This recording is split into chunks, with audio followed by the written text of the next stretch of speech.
Hello বন্ধুরা, আশা করি আপনারা সবাই ভালো আছেন। স্মৃতিরেখার লাভ কমেডি রেসিপি চ্যানেলে আপনাদেরকে স্বাগত জানাই। বাগানে আমাদের কাঁঠাল গাছ আছে। সেই কাঁঠাল গাছের কাঁঠালগুলো দেখতেই পাচ্ছেন তো, কি সুন্দর ধরে আছে। একটা কাঁঠালকে পেড়ে নিয়ে চটজলদি চলে এলাম। এরপরে এটাকে আমি রান্না করব। কি করে রান্না করব দেখে নিন। প্রথমেই এঁচোড়টাকে খুব সুন্দরভাবে সিটি মেরেছি নুন দিয়ে। তার সঙ্গে আলুগুলোও কিন্তু একটু সেদ্ধ করে নিয়েছিলাম, আর এঁচোড়গুলো একদম ছোট ছোট করে টুকরো করে কেটেছি, যাতে খুব তাড়াতাড়ি সেদ্ধ হয়ে যায়। এরপরে কড়াইয়ে দিয়ে দিলাম সর্ষের তেল। এই রেসিপিটা কিন্তু সাদা তেলে ভালো লাগবে না, পুরোপুরি সর্ষের তেলেই করতে হবে। এরপরে ফোড়ন হিসাবে দিলাম আমি তেজপাতা এবং গোটা জিরে। গোটা জিরে দেওয়ার পরে এতে আবার ফোড়ন হিসাবে দেবো শুকনো লঙ্কা, দারচিনি, লবঙ্গ এবং এলাচ। এই ফ্লেভারটা কিন্তু খুব সুন্দর লাগে, আর এটা খেতেও পুরো খাসি মাংসর মতন টেস্ট লাগে। কিন্তু তার নামেই হলো এটা গাছপাঠা। আমি ওই জন্য আমাদের শ্বশুরবাড়িতে বলে গাছফাটা হয়েছে। তো এই ফোড়নগুলি খুব ভালো করে আমি এটা নেড়ে চেড়ে একটু লাল লাল করে ভেজে নেবো। যখনই দেখবো ফোড়নের গন্ধটি খুব সুন্দর এসে গেছে, তখন ডুমো করে কুচি কুচি করে কেটে রাখা মোটামুটি 2টো পেঁয়াজ আমি এতে দেব। 2টো পেঁয়াজ লাল লাল করে ভাজা হয়ে গেছে, দেখতেই পাচ্ছেন লাল লাল করে ভেজে নিয়েছি। এরপরে আদা, পেঁয়াজ এবং রসুনের পেস্ট দেব। একদম পুরো যেমন করে আমি মাটন রান্না করি সেরকমভাবেই কিন্তু এটাকে কষে কষে খুব সুন্দরভাবে করতে হবে। এরপর আদা পেঁয়াজের রসুনের পেস্ট মোটামুটি 2 থেকে 3 চামচ আমি দিলাম।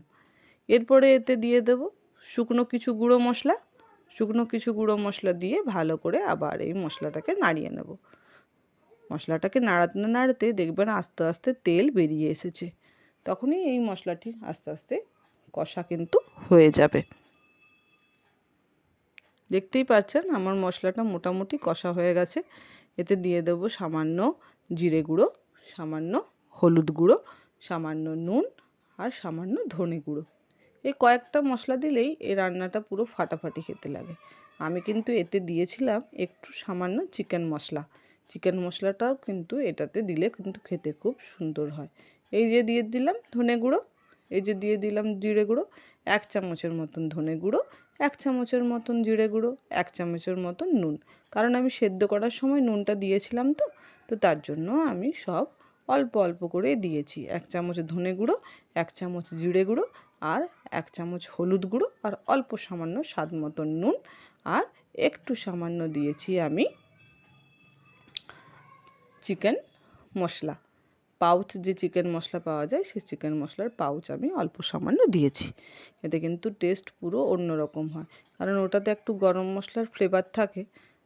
তো মশলাটা আমার প্রায় খুব সুন্দরভাবে কষা হয়ে গেছে। একটু টাইম ধরেই কষতে হবে। একটু টাইম ধরে কষলে দেখবেন মশলার গা থেকে প্রায় তেলটা খুব সুন্দর বেরিয়ে এসছে। এরপরে আমি দিয়ে দিলাম অল্প সামান্য টমেটো। আমার টমেটোটা একটু কাঁচা কাঁচা ছিল, তার জন্য আরও একটু বেশিক্ষণ কষতে হবে, যাতে টমেটোটা একটু নরম হয়ে আসে। পাকা টমেটো দিলে কিন্তু খুব তাড়াতাড়ি নরম হয়ে আসে। তো আমি একটু বেশিক্ষণ করে এটা কষে নেব। যদি ঝাল পছন্দ হয় তখন একটু কাঁচা লঙ্কাও দেওয়া যেতে পারে।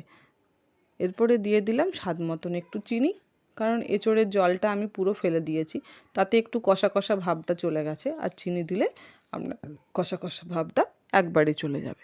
এরপরে দিয়ে দেবো সানরাইজের গরম মশলা আর কস্তুরি মেথি পাতা।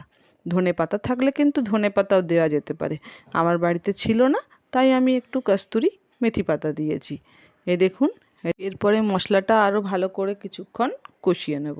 টমেটোটাও দেখুন আমার প্রায় নরম হয়ে এসেছে, আর কস্তুরি মেথি পাতা এবং গরম মশলার গন্ধটাও আমার বেরিয়ে চলে এসছে। এরপরে এতে দিয়ে দেবো সেদ্ধ করা আলু আর এঁচড়। ভালো করে এই মশলার সঙ্গে আমি এটাকে মাখিয়ে নেব। বেশ কিছুক্ষণ ধরেই মাখাবো, কারণ ওপর নিচ পুরো মশলাটা প্রত্যেকটার গায়ে লেগে যাবে। এরপরে দিয়ে দেবো মোটামুটি 1 বাটির মতন আমি এতে জল অ্যাড করব। এরপরে জলটা অ্যাড করার পরে আর কিছু কাজ নেই, এরপরে ঢাকা দিয়ে দেবার পালা। আরও মশলাটাকে ভালো করে কিছুক্ষণ নেড়ে নেব। নেড়ে নেওয়ার পরে প্রায় আমার এঁচোড়ের তরকারি কমপ্লিট। এরপরে দেখুন একটা ঢাকা দিয়ে দিলেই কিছুক্ষণ এই যে জলটা যে দিয়েছি, সে জলটা কিন্তু একবারে গায়ে লাগা লাগা হয়ে যাবে। জলটা দিয়ে দেওয়ার পরে যখন জলটা প্রায় শুকিয়ে আসবে তখনই কিন্তু আমার এঁচোড়ের রেসিপিটা প্রায় কমপ্লিট হয়ে যাবে। মোটামুটি 10 থেকে 15 মিনিট আমি এটা ঢাকা দিয়ে কিছুক্ষণ রান্না করে নিয়েছি।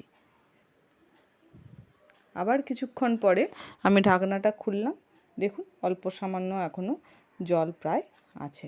এরপরে ভালো করে নেড়ে নেব, নেড়ে নিয়ে আমি জলটাকে ভালো করে শুকিয়ে নেব। এতে কি হবে, মশলার যে ফ্লেভারটা আছে সেটা কিন্তু এঁচোড় এবং আলুর মধ্যে প্রায় মিশে যাবে।